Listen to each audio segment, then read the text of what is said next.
Hello les ghouls, c'est Kyo qui vous parle, et ouais, salut les filles. Donc juste avant que mon solide vous représente, enfin vous fait la deuxième partie de la présentation de ce manga, avant tout, donc petit message de mon solide donc en fait de ma part, enfin bref. Donc elle voulait aussi vous dire que c'est Frankenstein qui lui a demandé en ami, donc voilà, donc désolé, elle a oublié de le dire dans la première vidéo. Donc Frankenstein, donc voilà. Donc merci à toi qui lui a demandé la vidéo de présentation des mangas de mon solide. Donc voilà, allez, qui se les filles. Coucou les ghouls, c'est mon solide qui vous parle. Donc je vous fais la deuxième partie, présentation de mes mangas. Donc voilà. Donc c'est parti. Donc on va continuer avec Blue. Donc voilà, Blue. Donc ici nous avons le top 1. Donc ce manga se finit en 18 tomes. Top 1, 2, 3, 4, 5, 6, 7 et 8. Donc voilà, donc ce manga qui se termine en 18 tomes, en 8 tomes, pardon, excusez-moi. Donc voilà, alors, ce manga, alors, est-ce que je l'aimais ou pas? Alors oui, j'ai bien aimé l'histoire, je l'ai trouvé, pas mal. Donc c'est une histoire d'amour et d'amitié, donc entre deux garçons et deux filles, enfin... C'est voilà, il n'y a pas de ouais ni de voilà de les, enfin voilà, c'est toujours fille garçon. Ok, d'accord. Donc c'est un mélange d'amitié et d'amour, donc voilà. Donc pour ceux tous qui aiment les shoujo, l'amitié et tout, je vous dis de l'acheter si vous aimez en plus tout ce qui est été, la mer et tout, puisque ça parle bien de l'océan, de la plage et tout. N'hésitez pas à aller l'acheter. Donc voilà. Donc j'ai mon perso, la fin de l'histoire, j'aurais forcément pas trop, j'aurais préféré que ça soit, puisque en fait il y a, j'ai pas envie de tout vous raconter, je sais pas comment dire, il y a deux, j'aurais voulu que l'histoire ne se finisse pas comme elle s'est finie, donc voilà, plus précisément, voilà, c'est mieux. Donc voilà, donc un joli shoujo, voilà, donc plein de voilà. Alors, est-ce que j'ai eu une préférence entre un de ces mangas? Donc je sais plus, donc j'ai juste regardé. Parce qu'il y en a un que j'ai eu une préférence.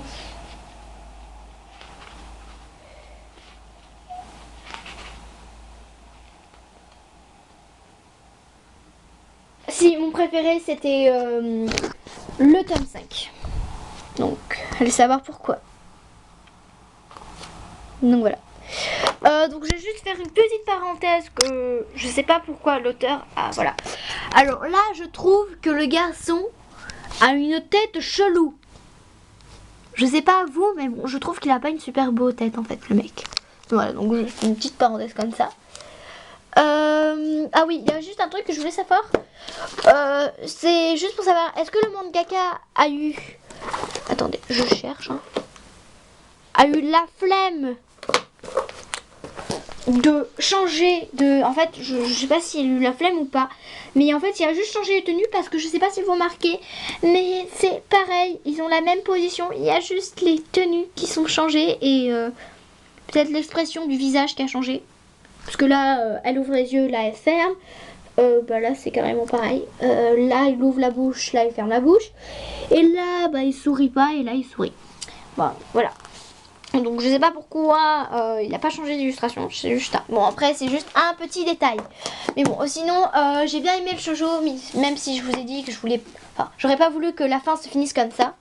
Mais bon je l'ai bien aimé. Donc mes personnages préférés donc étaient Mimi, donc elle. Et Yosuke. Yosuke qui est lui. Oula. Donc celui-là avec les cheveux noirs. Donc voilà. Donc voilà. Alors, point négatif de ce manga. Désolée si je vous dis les trucs que j'aime pas de ce manga, c'est que comme en fait la fin, j'aurais pas voulu que ça se finisse comme ça. Donc oui, je sais, je répète les mêmes choses, mais bon, vous savez, je suis comme ça. j'ai des petits côtés critiques. Je trouve qu'à un moment c'était un peu chiant parce qu'à chaque fois elle nous présentait, à un moment elle nous a mis des jeux en quoi on devait trouver Luciole, je sais pas quoi, dans quelques pages du manga. Moi je lis le manga, je fais pas ça, je lis pas le manga juste pour refaire un jeu que l'auteur a mis. Bon, voilà, après c'est un petit détail comme ça. Sinon l'histoire était bien, j'ai trouvé que c'était beau, amitié, amour et tout, même si j'aurais pas voulu que ça se finisse comme ça. Oui, je sais, je rabâche, mais je rage un peu parce que j'avais pas envie que ça se finisse comme ça, mais bon, ça s'est fini comme ça. Enfin bref, donc je vais vous... et puis les dessins sont quand même pas mal faits. Ils sont pas mal.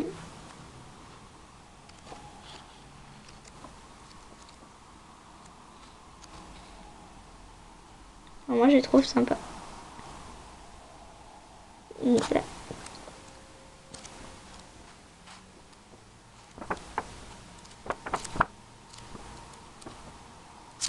Donc voilà. Donc je vais vous dire le petit truc. Alors, de retour après 3 ans d'absence sur l'île où elle a grandi, Mimi retrouve ses amis d'enfance, Yosuke, Sumire et Ikari. Le cœur blessé par une déception amoureuse à Tokyo, elle renoue avec cette magnifique île bordée d'une mer turquoise, mais au sein d'un groupe, amour et amitié se confondent, et le monde bleu des 4 amis s'ouvre sur une histoire inoubliable. Donc voilà, donc c'est tout. Sinon les dessins je trouve qu'ils sont quand même bien faits, donc je vous le recommande. Donc oui, je sais, désolée pour ceux que ça a dérangé, que j'ai rabâché en quoi j'aurais voulu que la fin se finisse pas comme ça, mais bon, peut-être que comme vous, pour ceux qui ont lu jusqu'à la fin et qui savent que mes personnages préférés c'est Mimi et Yosuke, bon, vous devez savoir pourquoi. Voilà, mais bon, après voilà, donc je vous le recommande. Donc voilà. Après on va passer par la rose et le démon. Donc voilà, donc pour l'instant je n'ai que le tome 1. Attendez, juste pour voir. Ouais, non, je voulais juste voir. Le tome 1, donc j'ai le tome 1 de la rose et le démon. Et le tome 2. Donc je sais pas en combien de tomes il se finit, mais bon. Je sais pas du tout, donc je vous prie de m'excuser. Donc voilà. Donc, alors. Ces mangas-là, je les ai achetés dans... je crois que j'ai acheté dans un magasin qui s'appelle Ninja Manga. Donc un magasin qui est chez moi. Mais sinon, je voulais... tous les mangas que j'achète, vous les trouverez sûrement tous à Sorams. Ou à la Fnac. Donc voilà. Donc la rose et le démon. Je vous le recommande. Et j'aime beaucoup ce manga parce que c'est, pour l'instant, c'est un shoujo très mignon, qui se passe au lycée. Perso, je l'aime bien. Puis les dessins sont vraiment bien faits.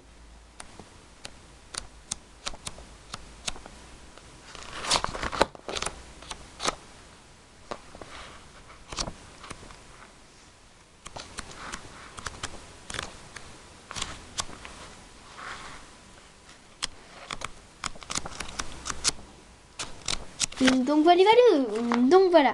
Donc je vous le recommande parce que c'est une histoire d'amour, une jolie histoire d'amour. Donc je vous le recommande. Alors, ce que j'aime dans ce manga, bon, les dessins sont bien faits. Je trouve que l'histoire est pas mal. Et voilà. Donc mes personnages préférés, c'est Iyo. Donc le garçon, on va essayer de trouver une image quand même assez mieux. Voilà.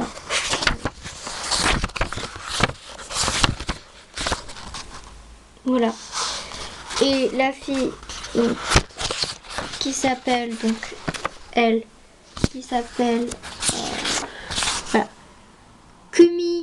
Kumaraku. Oui. Donc voilà. Donc voilà. Donc le tome 1 et le tome 2. Donc voilà. Donc je vais vous lire un peu le petit extrait. Alors, mon premier amour. Lorsque j'ai rencontré Iyo pour la première fois, c'est comme si le temps s'était arrêté. J'ai du mal à respirer. Mon cœur battait la chamade et je ne pouvais plus le quitter des yeux. Mais ce même Yo qui disait vouloir vivre avec moi semblait-il embrasser des tas de filles. Cet amour est trop difficile pour moi. C'est si doux si douloureux et si pénible, mais je n'arrive pas à étouffer mes sentiments. Pardon d'être tombée amoureuse d'un démon, mon tout premier amour. Donc voilà. Donc voilà, voilà, donc je vous le recommande. Donc voilà. Donc il est bien. Donc c'est une amour un peu basique, hein, simple, mais bon, elle est très très jolie.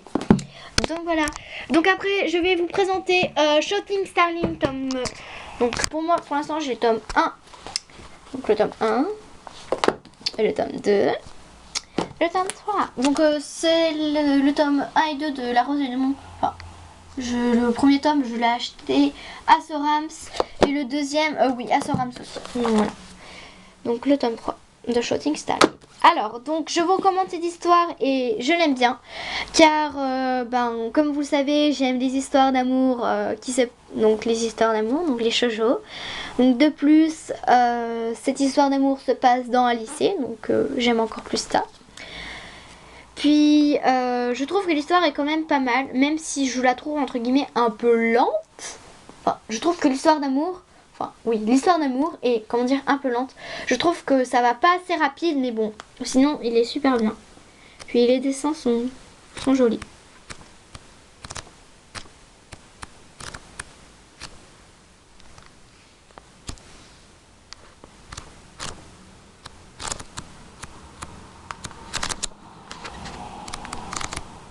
Voilà, donc je vais un peu vite, hein, désolé. Donc voilà, donc je vais lire le petit résumé. Risa est une jeune fille discrète, sans aucune expérience amoureuse. Yogur est le plus populaire des garçons de deuxième année de son collège. Rien ne rapproche ces deux jeunes gens, et pourtant, lorsqu'ils se croisent un beau soir devant l'école, découvrent leur... Oh merde, non, vous savez quoi, attendez, je recommence, ça m'énerve. Alors, rien ne rapproche ces deux jeunes gens. Et pourtant, lorsqu'ils se croisent un beau soir devant l'école, 3 petits points. Découvrez le premier épisode de cette poignante histoire d'amour. Donc voilà. Donc voilà. Ah oui, donc dans La Rose et le Démon, mon préféré, je crois que c'est le tome 1 pour l'instant. Je crois. Donc voilà. Donc dans Shooting Starling, mon tome préféré, pour l'instant, j'en ai pas. Mais je crois que c'est le tome 1 puisque c'est le tout début d'une jolie histoire. Donc, voilà. Donc mes préférés personnages, donc c'est Risa et Yogur, donc qui est lui. Donc voilà. Donc voilà. Donc je vous le recommande. Donc c'est une histoire d'amour très jolie. Donc voilà. Donc n'hésitez pas à me demander en commentaire si vous voulez en savoir plus, hein, parce que voilà.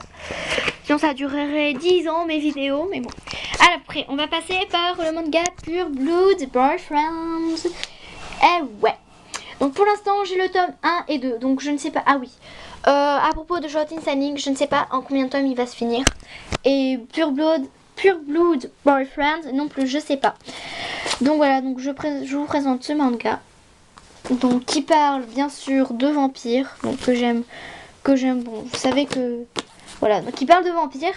Donc j'aime ce manga car ça me change un peu puisque c'est pas tout à fait un shoujo, c'est aussi de l'aventure. Puis les dessins sont aussi bien faits même s'ils sont différents de tous les autres. Puis il y a de l'aventure et ça parle de vampires. Et donc voilà, même s'il y a un peu aussi un côté shoujo là-dedans. Donc voilà, donc le tome 1, donc tout de suite quand je l'ai vu au magasin, donc à Sorans, tout de suite quand j'ai vu l'image, je me suis tout de suite dit ouais ça va me plaire, donc j'ai tout de suite acheté. Bon j'ai à peine regardé les images mais j'ai tout de suite su que ça allait me plaire. Voilà. Donc mes personnages préférés donc sont Kana, donc la fille, et Aki le garçon. Donc lui.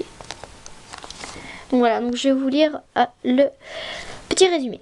Alors Kana, une élève du lycée Sainte-Agaz, je sais pas comment on se dit, voit son destin changer du jour au lendemain lorsqu'elle croit apercevoir dans la cohue son ami d'enfance perdu de vue depuis longtemps. Aki. Cette rencontre bouleverse sa vie lorsqu'elle apprend que ce dernier est un vampire. Voilà, donc le tome 1 et le tome 2. Donc je conseille à tous les gens qui aiment tout ce qui est vampire, aventure et aussi un côté shoujo, ben je vous dis de l'acheter parce qu'il est vraiment bien. Donc voilà. Donc voilà. Donc après on va tout de suite passer à Lost Paradise. Donc j'avais déjà parlé de ce manga dans présentation de mes cadeaux d'anniversaire. Donc j'en avais déjà parlé et tout. Donc j'en avais déjà parlé de ce manga, qu'est-ce que j'en pensais, même si je l'avais pas déjà lu. Puisque pour tous les mangas que j'achète, j'ai toujours des informations avant parce que... Enfin, à part style comme Pure Blood Boyfriend, tout de suite quand je le vois en magasin, je l'ai tout de suite acheté. Sinon, avant, je me renseigne toujours si ce manga est bien ou non. Et voilà. Donc, pour l'instant, j'ai lu le tome 1 et je suis en train de lire le tome 2. Alors, franchement, je trouve que le manga est vraiment pas mal. Il est vraiment bien parce que, franchement, il change entre tous les mangas que j'ai. Parce que tous les mangas que j'ai, pratiquement tous parlent d'amour, de shoujo. Et là, c'est plutôt un shonen qu'un shoujo. Puisque ça parle plus d'aventure et c'est carrément différent. Parce que pratiquement tout ce que j'ai, où ça parle de vampires. Donc, une histoire d'amour. Donc pour l'instant je trouve pas qu'il y a trop d'histoire d'amour là-dedans. Enfin un tout petit peu mais bon voilà. Après voilà pas beaucoup. Voilà. Et sinon deuxièmement sinon c'est un truc de vampire. Donc voilà. Et donc là il n'y a ni de vampire et je trouve qu'il n'y a pas trop d'amour. Mais bon ça va aussi non. Donc ça change vraiment parce que l'histoire est vraiment spéciale puisque ça parle. Donc je vous fais un peu un petit résumé. Ça parle d'un jeu où les garçons. Donc tous les garçons veulent tous être le meilleur. Donc ils essayent tous d'être le meilleur. Donc comment être le meilleur en étant un garçon? En fait, il faut avoir une arme. Et comment avoir une arme? Enfin, c'est un espèce, je sais pas bien tout expliquer. En fait, c'est un espèce de jeu où les filles sont plutôt pour les garçons des objets. Donc qui sont des armes, donc avec un tatouage qu'elles ont sur le cou, enfin plus en bas, vers la poitrine. Elles ont un tatouage en quoi elles peuvent sortir une arme, donc c'est un peu magique. Et avec cette arme, les garçons font des combats et quand le garçon perd, il gagne la fille, donc qui gagne l'arme. Et donc tous les garçons essayent d'être super forts. Mais un jour une fille arrive, elle s'appelle Sora. Donc elle est entre guillemets un peu garçon manqué puisqu'elle veut être un chevalier. Donc elle est un peu, oui, voilà, elle n'est pas un peu peureuse comme les filles et tout. Elle a quand même un sacré caractère. Mais elle est gentille et elle va essayer de sauver toutes les filles et de se battre contre tous les garçons. Et donc de sauver toutes les filles. Donc voilà. Donc je conseille à tous ceux qui aiment tout ce qui est les histoires de combat. Donc il est vraiment spécial ce manga. Donc je l'aime beaucoup. Donc je vous le conseille à tous ceux. Donc je lis le résumé. Toute petite, Sora rêvait de devenir un vaillant chevalier. Transférée à Utopia, luxueux campus où vit la jeunesse dorée japonaise, elle découvre avec stupeur un jeu de réalité virtuelle pratiqué par les étudiants masculins. Les filles qui servent d'armes aux garçons lors de ces affrontements y sont maltraitées et méprisées. Donc oui, donc les filles sont malheureusement sont maltraitées et donc c'est de la discrimination. Donc voilà, donc les filles se sont un peu à l'écart. Voilà.